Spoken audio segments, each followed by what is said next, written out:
Iran ने जंग की तैयारियां तेज कर दी हैं। ईरान की फतह सबमरीन की मूवमेंट देखी गई है।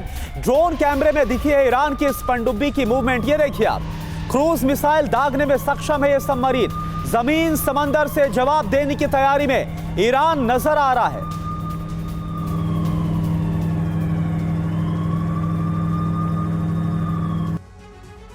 तो देखिए, अमेरिका ईरान के बीच किसी भी वक्त युद्ध की आशंका है, क्योंकि ईरान ने समंदर में मूवमेंट शुरू कर दी है। अमेरिका की भी पूरी तैयारी है। ट्रंप ने ईरान पर हमले का ब्लूप्रिंट तैयार किया है।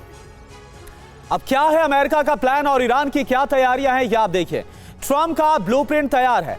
मिडिल ईस्ट में एक बड़ा महाविनाश देखने को मिल सकता है। बड़ी बात क्या है, अमेरिका ने इजराइल के साथ जंग का ब्लूप्रिंट तैयार किया है। आने वाले वक्त में ईरान के लिए मुश्किलें और ज्यादा बढ़ सकती। ईरान के पास क्या 3 ऑप्शंस हैं। पहला, विद्रोही संगठनों को मदद रोकना। दूसरा, न्यूक्लियर कार्यक्रम स्थगित करना। और तीसरा, अमेरिका से सीधी वार्ता शुरू करना।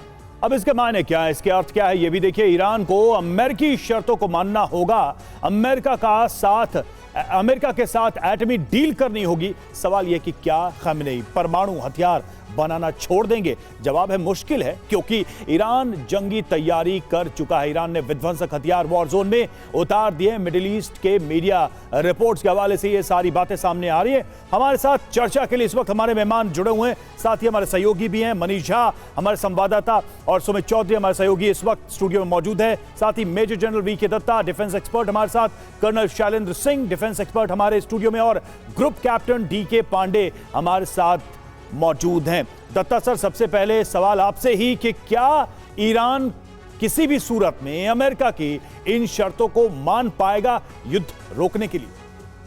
देखिए, ऐसा है कि जो सिचुएशन अभी पैदा हुई है, जिसके अंदर कि डोनाल्ड ट्रंप ने जो चिट्ठी लिखी थी आयतुल्ला अली खमैनी, जो उनके सुप्रीम लीडर हैं, कि वो नेगोशिएट करें और अपना जो न्यूक्लियर वेपन का प्रोग्राम है उसको स्थगित करें। उसके खिलाफ अगर आप नहीं करेंगे तो हम आपके ऊपर एक मिलिट्री एक्शन लेंगे।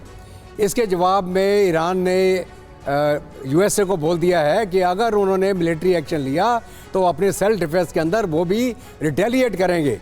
तो अभी आप ये मान के चलें कि अगर कोई अमेरिका जैसा मुल्क जो एक सुपर पावर है, एक मुल्क को डराता है, और उस मुल्क के पास अपनी आज के दिन में एक वर्ल्ड क्लास टेक्नोलॉजी है, मिसाइल सिस्टम्स हैं, ड्रोन्स हैं, और हो सकता है उन्होंने अपना न्यूक्लियर डिवाइस भी बना लिया हो। अगर पाकिस्तान जैसा मुल्क चोरी छिपे एक न्यूक्लियर डिवाइस बना सकता था, तो क्या ईरान नहीं का हासिल कर सकता? एक न्यूक्लियर डिवाइस बनाने के बाद उसको लॉन्च करके टारगेट में पहुंचाने के लिए मिसाइल चाहिए। वो मिसाइल आज के दिन में ईरान के पास है। ड्रोन चाहिए, ड्रोन है उनके पास में। एडवांस टेक्नोलॉजी है, मैन्युफैक्चरिंग कैपेबिलिटी है। और रशिया यूक्रेन जंग के अंदर ये साबित हो गया है कि जितने ड्रोन ईरान ने दिए रशिया को, उसके माध्यम से शहीद ड्रोन कितना असर और कारगर रहा यूक्रेन के ऊपर। तो अगर आप ये मान के चलें कि मैं डरा धमका के ईरान को डरा दूंगा और मैं उनके ऊपर बॉम्बिंग कर दूंगा, तो शायद वो उनका न्यूक्लियर प्रोग्राम आप नहीं रोक पाएंगे। आप हाँ रजीम चेंज करने की कोशिश करें, आप करंट रजीम को हटा दें, उसकी जगह में कोई एक डेमोक्रेटिक गवर्नमेंट आ जाए, जैसे वो शाहजहां पहलवी का समय था। अमेरिका की बहुत और सर, इसकी पॉसिबिलिटी भी कितनी ज्यादा ईरान में अपने आप में एक बड़ा सवाल है। और कुल मिलाकर यही वजह है कि अपनी ताकत को ईरान समझता और अमेरिका को सीधी आंख दिखाता हुआ